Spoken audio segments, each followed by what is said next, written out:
Everyone, welcome to my channel. तो आज की इस वीडियो में मैं आपको उपनिवेशवाद और साम्राज्यवाद से संबंधित जो भी धारणाएं हैं वो बताऊंगी। ये जो टॉपिक है ये मैंने 10th क्लास की न्यू एनसीईआरटी चैप्टर नंबर 7 से लिया है। तो इसमें ये बताया गया है कि संसार भर के किन किन देशों में उपनिवेशवाद और साम्राज्यवाद फैला और किस समय से लेकर किस समय तक इसका फैलाव बढ़ता ही चला गया। ये सब इस वीडियो में जानेंगे, लेकिन इससे पहले अगर मेरी वीडियो अच्छी लगे तो please like and subscribe my channel.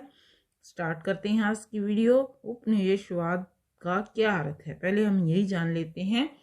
तो किसी शक्तिशाली देश द्वारा निर्बल और गरीब देशों को अपने अधीन कर लेने की जो प्रवृत्ति है और उनसे आर्थिक लाभ उठाना, ठीक है, तो ये प्रवृत्ति क्या कहलाती है? उपनिवेशवाद। जैसे कि अंग्रेज जो इंडिया में आए तो उस टाइम पे क्या था कि उन्होंने सिर्फ व्यापार करने की अनुमति भारतीय जो राजा हैं उनसे ली थी, लेकिन धीरे धीरे वो यहाँ पे अपनी शक्ति को बढ़ाने के साथ साथ उन्होंने अपने साम्राज्य भी स्थापित करने शुरू कर दिए, ठीक है। तो नेक्स्ट इसमें यूरोपियन नीति कब से कब तक चली? तो ये चली है 1500 लेकर 1750 ईस्वी में लगभग।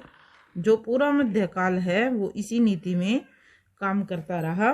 नेक्स्ट है 19वीं सदी में उपनिवेशवाद का स्थान किसने ले लिया? तो ये लिया है उपनिवेशवाद, जैसे कि मैंने बताया है, अंग्रेज आए हैं भारत में व्यापारिक हितों के लिए, लेकिन धीरे धीरे उन्होंने साम्राज्यवाद का स्थान बना लिया भारत में। इतिहास में उपनिवेशवाद का समय कब तक माना गया है? तो ये माना गया है 15वीं सदी से लेकर 20वीं सदी तक, पूरा का पूरा मध्य युग, और इसमें आधुनिक युग का भी कुछ समय आ जाता है। उपनिवेशवाद में विश्वास के क्या कारण थे? किस कारण जो विदेशी हैं दूसरे देशों में जाकर उपनिवेशवाद को बढ़ावा दे रहे थे? तो ये था मुख्य उद्देश्य, जैसे कि लाभ कमाना, मात्र देश की शक्ति को, जिस देश से वे आए हैं तो उस देश की शक्ति को विश्व के अन्य देशों में बढ़ाना, स्थानीय लोगों का धर्म बदलकर उपनिवेशिक धर्म में मिला लेना।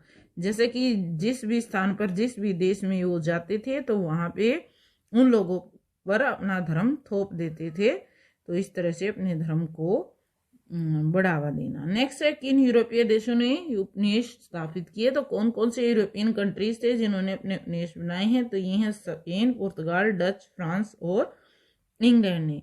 नेक्स्ट में हम लेते हैं यूरोपीय देशों ने उपनिवेश किन कारणों से स्थापित किए? तो कौन से रीजंस थे जिनके कारण यूरोपीय देशों में उपनिवेश बनाए हैं? तो ये है कच्चे माल की लिए, जैसे कि रॉ मटेरियल उन्हें चाहिए था, तो उसके लिए तैयार माल को बेचने के लिए जो प्रिपेयर्ड जो भी सामग्री थी उनके पास, या माल सामान गुड्स उनको बेचने के लिए उन्हें नए बाजार चाहिए थे, इसलिए उपनिवेश बनाए। जनसंख्या में वृद्धि, तो यूरोपीय देशों की जनसंख्या दिन प्रतिदिन बढ़ती जा रही थी, तो इतनी बड़ी जनसंख्या के लिए उन्होंने काम धंधों की आवश्यकता थी, तो इसलिए भी उपनिवेश बनाए हैं। सोने के लिए, सोने की चाह यूरोपियन कंट्रीज को थी, तो इसलिए जैसे भारत को इतिहास में कहा गया है सोने की चिड़िया, और मेन रीजन है साम्राज्यवाद, ठीक है, साम्राज्यवाद बढ़ाने के लिए। नेक्स्ट है ट्रिपल जी की नीति का क्या अर्थ है? तो ये नीति है गोल्ड, ग्लोरी एंड गुड। जहां भी उन्हें गोल्ड, ग्लोरी, अगर गोल्ड है तो ग्लोरी है, ग्लोरी है तो ये सब दोनों चीजें हमें कहाँ मिली? भगवान से ही। नेक्स्ट है यूरोपीय देशों में कौन सी वस्तुओं को उगाना संभव नहीं था? कौन सी वस्तुएं ऐसी थी, कौन सी गुड्स थी जिनको वहां पे प्रोड्यूस नहीं किया जाता था? तो ये चीजें थी गरम मसाले, चीनी, चाय, कॉफी, चावल आदि, ठीक है। क्योंकि जो यूरोपीय देश है वहाँ पे इनका उत्पादन नहीं था, तो इसलिए वो इन चीज़ों के कारण भी एशिया जैसे देशों की तरफ आकर्षित हुए हैं। मध्यकाल में कौन सा नारा यूरोप में बुलंद हुआ है? तो ये पहले भी डिस्कस हो चुका है, जैसे कि गोल्ड, ग्लोरी एंड गॉल। उसी तरह से अधिक सोना, अधिक समृद्धि, सोना है समृद्धि है, और अधिक कीर्ति यानी कि अधिक नाम होता है, अधिक यश फैलता है।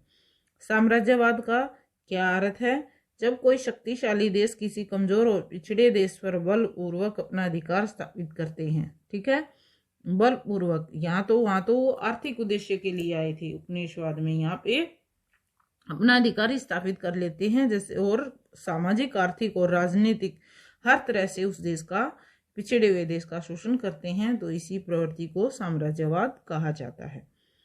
तो इस साम्राज्यवाद के टाइम में एक क्रांति आई है पूरे विश्व भर के देशों में, लेकिन सबसे पहले वो क्रांति कहाँ आई है ये जान लेते हैं। सबसे पहले औद्योगिक क्रांति किस देश में आई, तो ये है इंग्लैंड में 18वीं सदी के उत्तरार्ध में, यानी कि 18वीं सदी है जो बिल्कुल एंड टाइम पे थी। तो उस टाइम पे वहाँ पे औद्योगिक क्रांति आई है, जैसे कि भाप के इंजन का आविष्कार है, मशीनों की खोज हुई है, तो उसके कारण औद्योगिक क्रांति मानी गई है। तो औद्योगिक क्रांति का क्या अर्थ है, जैसे कि गृह उद्योग के स्थान पर कारखानों का निर्माण हो गया और हाथ की अपेक्षा जो काम है वो मशीनों से ही होने लगा, और जब मशीनों से हुआ तो बहुत बड़े पैमाने पे हुआ, तो इसी को हम औद्योगिक क्रांति का नाम देते हैं।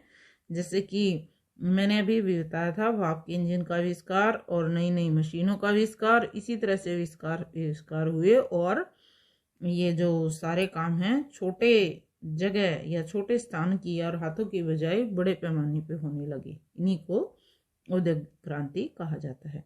साम्राज्यवाद के प्रसार में किन परिस्थितियों ने सहयोग दिया है, तो कौन सी वो सिचुएशंस रही हैं जिनसे साम्राज्यवाद बढ़ा है, तो ये हैं यूरोपीय देशों में औद्योगिक क्रांति आई है और उनके पास अतिरिक्त पूंजी हो गई। जब उनके पास पैसा ज्यादा है तो उसको कहीं इन्वेस्ट करेंगे, इस उद्देश्य से अन्य देशों की ओर वो अग्रसर हुए हैं। ईसाई धर्म प्रचारकों का योगदान, जो ईसाई धर्म है के लोग हैं वो अपने धर्म का प्रचार करने के लिए अनेक अलग अलग कंट्रीज में गए हैं, और यातायात व संचार के साधनों के विकास के कारण भी। एशिया में कौन सी वस्तुओं का निर्यात यूरोपीय देशों में होता था, एशिया से ऐसी कौन सी वस्तुएं, जैसे कि पहले भी डिस्कस में आया ये क्वेश्चन, तो मेनली चीजें हैं कपास, चाय, नील, कॉफी, तंबाकू, चीनी, कोयला, लोहा, टिन, तांबा आदि जो वस्तुएं हैं यूरोप में जाती थी।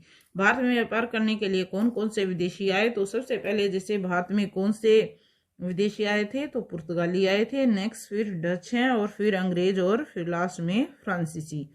ठीक है, ये क्वेश्चन बहुत ही इंपॉर्टेंट है और बहुत बार एग्जाम्स में, कॉम्पिटिटिव एग्जाम्स में पूछा जाता है कि भारत में व्यापार करने के लिए सबसे पहले कौन सी विदेशी शक्ति आई, तो ये आई थी पुर्तगाली। नेक्स्ट है, अंग्रेजों ने बंगाल में अपना राजनीतिक प्रभुत्व कब स्थापित किया, तो 1757 ईस्वी में बंगाल का नवाब था सिराजुद्दौला। तो इन दोनों के, अंग्रेजों और इस नवाब के बीच लड़ाई होती है, तो ये हुई है 1757 में प्लासी के युद्ध में। तो इन्होंने इसको हरा के वहां पे अपना प्रभुत्व स्थापित कर लिया। इसी तरह से नेक्स्ट इसी सीरीज में अंग्रेजों को बंगाल, बिहार, उड़ीसा की दीवानी कब मिली, तो ये दीवानी जो वर्ड है ये क्या है, दीवानी वो अधिकार जहां व्यापार करने के लिए अब उन्हें वहां के राजाओं से परमिशन लेने की जरूरत नहीं थी, और दूसरा इसके अलावा वो वहां पे आराम से अपने जो राज्य हैं उसको, राज्य क्षेत्र उसको बढ़ा रही थी। नेक्स्ट इसका आंसर है, जैसे 1764 ईस्वी में बक्सर के युद्ध में तीनों जगह की दीवानी, यानी कि वहां से जो तीनों क्षेत्र हैं कर इकट्ठा करने का इनको मिल जाता है अधिकार। नेक्स्ट है, मैसूर अंग्रेजों का अधिकार कब और किसको हराने के बाद हुआ है, तो ये 1799 ईस्वी में टीपू सुल्तान को हराने के बाद अंग्रेजों का मैसूर पर कब्जा हो जाता है। 1799 में ही टीपू सुल्तान की मृत्यु हुई है और इसके बाद ही उन्हें वहां पर अधिकार मिला। अंग्रेजों का अधिकार जो है समूचे देश पर, यानी कि पूरे भारतवर्ष पर कब माना जाता है, तो ये माना जाता है 1856 ईस्वी में, जब लॉर्ड डलहौजी का टाइम था उसी समय में। इंग्लैंड और बर्मा के बीच में युद्ध हुआ है, तो ये 3 अफीम युद्ध हुए थे, ये हुए थे 1824 से लेकर 1885 के बीच में। ठीक है, श्रीलंका ने किन विदेशियों ने अधिकार किया और अंत तक कौन वहां पे रहा, मतलब कौन से विदेशी थे जो वहां बार बार हमला करते रहे, तो ये शक्तियां हैं पुर्तगाली, डच, और अंत में अंग्रेजों ने 1948 में वहां पे अपना अधिकार जमाया है। तिब्बत अंग्रेजों ने अधिकार कब कैसे किया, तो 1904 में तिब्बत को हराने के बाद दलाई लामा के साथ संधि हो जाती है, और संधि के अनुसार भारत के साथ व्यापार शुरू हो गया। ठीक है, नेक्स्ट है, सिंगापुर और मलाया पर अंग्रेजों का कब्जा कब हुआ, तो ये हुआ है 1840 ईस्वी में सिंगापुर में, और 1865 में मलाया पर। तो ये थे अंग्रेजों के भारत और उसके आसपास के जो पड़ोसी देश हैं उन पर अधिकार या उपनिवेश के कुछ क्वेश्चंस।